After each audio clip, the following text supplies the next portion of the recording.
Сегодня завершилась традиционная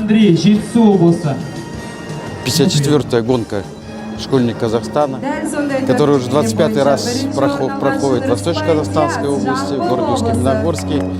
Свыше 70 велогонщиков принимало участие. Прошло чуть более недели, соревнования завершились, подвели итоги.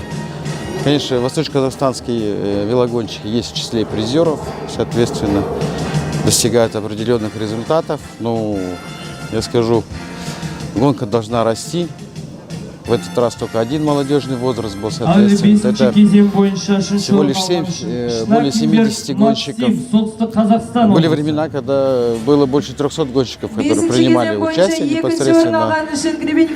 Будем улучшать свои результаты, улучшать материально-техническую базу наших велогонщиков. Вы знаете, велоспорт — это такой вид спорта. Хорошие гонщики должны ездить на хороших велосипедах, соответственно. К этому мы все будем стремиться. Соответственно, желаю всем участникам, гостям огромное спасибо, которые приехали, приняли участие.